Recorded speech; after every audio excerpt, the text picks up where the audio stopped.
Bonjour et bienvenue dans l'atelier. Alors j'avais une petite perte en précision et je me suis rendu compte que la broche était mal serrée en fait, alors de très peu mais mal serrée, et je perdais quelques centièmes. Ça pouvait aller jusqu'à 5 centièmes. Donc en fait là on verra derrière par la suite, mais pour l'instant donc on va voir la précision. Donc j'ai rattrapé le jeu. Donc là j'ai mis le comparateur. Donc je rappelle pour ceux qui ne savent pas qu'une graduation c'est 1 centième. Voilà. Donc là je tourne sur le mandrin. Alors je vais reculer un peu. Non, c'est bon, je suis sur le mandrin. Voilà, donc là j'ai même pas 1 centième en fait. Voilà. L'aiguille tremblote. Je vais aller sur le faux plateau. Ah, ça a bougé là. Non, c'est bon.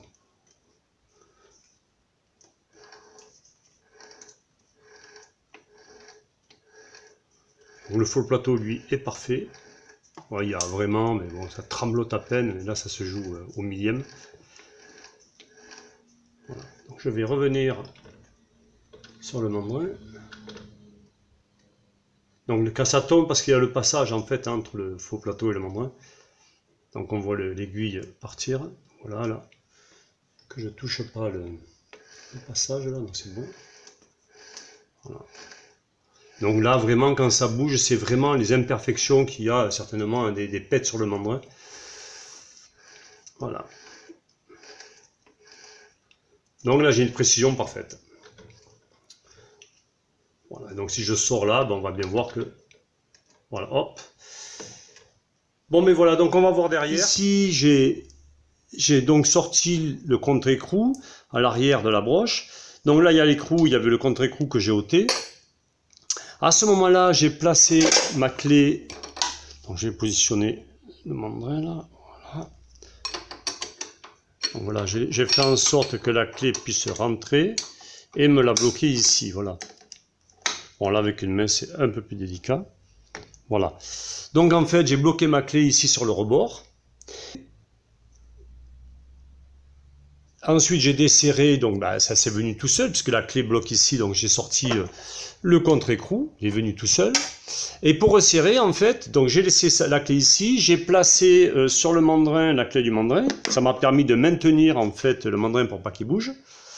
Et avec le maillet, ici, je frappais doucement et je vérifiais de combien j'avançais chaque fois, bien entendu.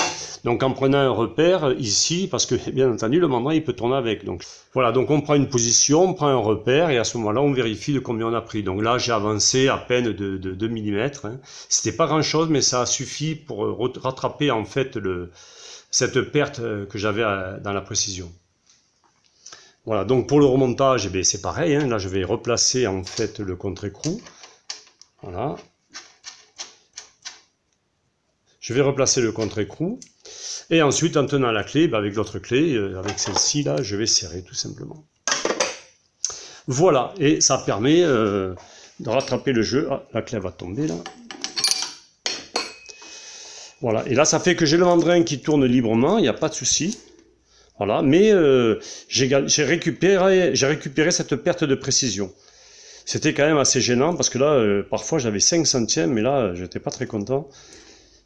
Voilà. En fait, c'est tout bête, quoi. Hein. Je comprenais pas, j'arrivais pas à centrer les pièces. Chaque fois que je voulais centrer la pièce, j'avais un problème, en fait, pour la centrer la pièce. Et alors, soit c'est un jeu dans les roulements, et les roulements sont fatigués, peut-être, je sais pas. Soit, ben, tout simplement, les roulements, depuis le départ, étaient peut-être pas assez serrés. Donc là, ça fait 5 minutes que je fais tourner à 720 tours. Donc je vais juste vérifier que les roulements ne chauffent pas. Donc j'ai ôté le capot de protection. Donc voilà, là ça fait 5 bonnes minutes. Donc je vais juste vérifier.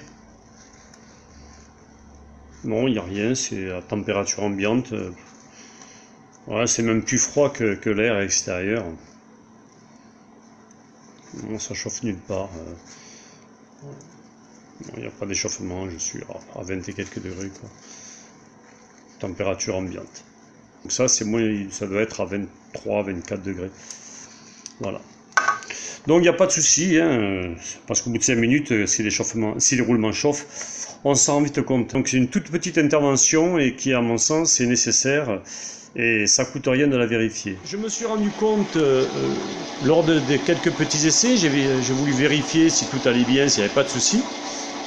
Avant, quand j'accélérais, quand je montais la vitesse, comme là, donc là je vais être à 800 à peu près, voilà. Donc c'est constant, c'est-à-dire qu'on voit bien une accélération constante au niveau du membrin, il n'y a pas d'à-coup. Et pareil quand je redescends, je vais descendre à 200-300 tours, on voit bien que voilà, c'est constant, ça tombe à 300, et il y a eu une décélération constante, il n'y a pas eu d'à-coup. Alors qu'avant que je fasse le serrage, j'avais le membrin qui diminuait, que ça réaccélérait, une fois que j'avais lâché, ça revenait en fait à la vitesse du compteur. Bien qu'il y avait comme un système d'à-coup en accélération et diminution. Voilà, donc ça c'est vite fait pour le tester et je pense que ça serait utile de le faire en tous les cas pour ceux qui ont le C4. Je vous souhaite à tous une bonne soirée. Voilà pour cette petite vidéo en espérant qu'elle vous aura apporté quelque chose. Au revoir.